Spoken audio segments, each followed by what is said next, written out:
Working on a good quality Scotch return tube boiler, part 2. The new cladding arrives and the first job is to soak the pieces of mahogany stripwood to get a good match before sticking them to the boiler barrel. Eventually the pieces that are used on the boiler will need to be cut to length, and for that reason I'm fitting the brass ring on the end temporarily, making sure that I get it in exactly the right place. It does actually need to go a bit further back than that, but for now I'm keen to get on with the job of sorting the mahogany strips. I'm going to divide this mahogany stripwood into 3 piles. Pile number 1 will be the ones that I think will look good on the boiler. Any of the strips that are too dark or have an odd grain will be put on another pile. And pile number 3 will just contain the ones that are warped or just generally not in good condition. As wood is a natural product, some of them will be slightly malformed, some will be warped, and some will just be cut badly. I've always found that mahogany is very keen to absorb water in the atmosphere, and the way I normally clad model steam boilers allows for this. To keep the mahogany strip very dry and stop it from taking water on board, I once tried storing it on top of one of my central heating radiators in the house, but it warped and twisted far too badly to use. With the heat of the boiler, the mahogany strips can shrink and distort quite a lot. When this boiler renovation is complete and it's all back together, on the first steaming, 2 things are going to happen. The first thing is obvious: the boiler will expand with the heat, which will force every one of the wooden strips away from each other. That's why I use cyanoacrylate adhesive, because it's not shockproof. It will actually let go and allow the strips to move. Then of course gaps will open up in the cladding, and usually after the first steaming, by moving the strips around because they don't stick to the boiler for long, I can fit 1 extra mahogany strip. Some remain stuck to the boiler and other strips come loose. The worst thing though is the large gaps that appear between some of the cladding. I have pile 1 and now I'm looking at pile 2 just to see how close they are, and by using a process of elimination I will end up with the ideal match for the boiler. I don't want every one of them to be exactly the same shade. I do want some variation, but not too much. Anyway, as I was saying, when you first steam the boiler, things are going to happen. The mahogany stripwood is going to move around. When I was spray painting the ends of the boiler, I thought it would be a good idea to paint the entire boiler, because the stripwood will stick better to paint than it does to the bare copper. I've never done it this way before. It's a bit of an experiment, so when I steam the boiler, I don't know what's going to happen. Once upon a time, I used to visit my local model shop and I could hand select all of the mahogany from the piles in the shop. But alas, those days are gone and this mahogany stripwood was bought via eBay. In this clip, I'm checking that the end boiler ring is in place by holding the smokebox hinge against it. As this mahogany stripwood is 3mm thick, it is currently a little bit too thick to go underneath the ring. So here you see me slackening off the fixing bolt so the wood goes underneath it. Once all the stripwood is attached to the boiler using cyanoacrylate adhesive or super glue, once I've sanded the mahogany stripwood, it will be a perfect fit underneath the brass band. I'd better mention that I'm only fitting this ring just to get the initial length for 1 piece of mahogany. I've moved the position of the 2 nuts, so now the ring is a very loose fit on the boiler. And after another quick check to make sure it's in the right place, I can put a piece of mahogany strip in behind the ring and cut it to length. Then I will use the first strip as a pattern to cut much more of the mahogany to the right length. I did this using my bandsaw, but I didn't bother showing that because it's an obvious operation.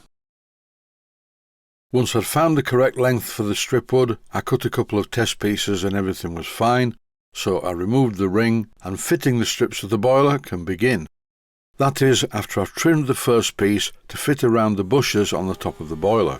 For this I'm using my bench-mounted Proxxon motor tool with a flapper wheel in the chuck, and to make this part fit perfectly level across the bushes, I just need to make 3 depressions in it. The bushes in the boiler look like they're accurately positioned, but I need to make sure that this first mahogany strip is perfectly at right angles to the end of the boiler. And now it's top tip time.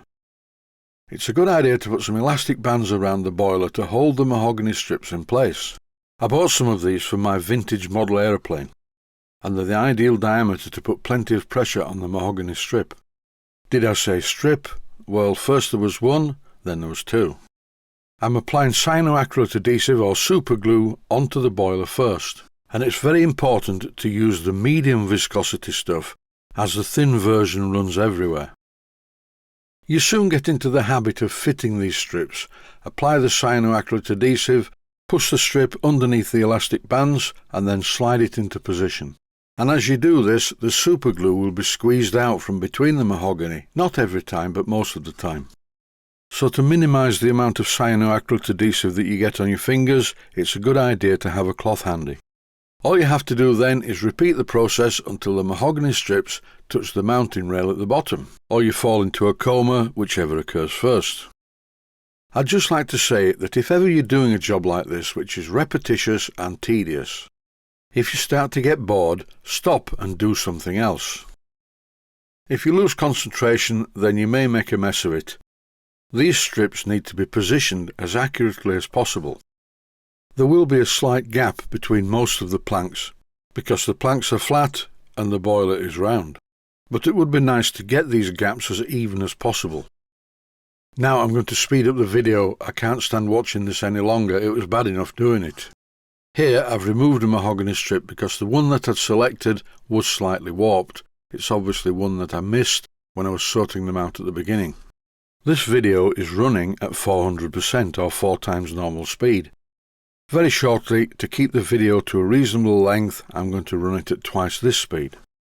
And as there's nothing more I can say about doing the job until it's finished, I will tell you a story about my type 2 diabetes.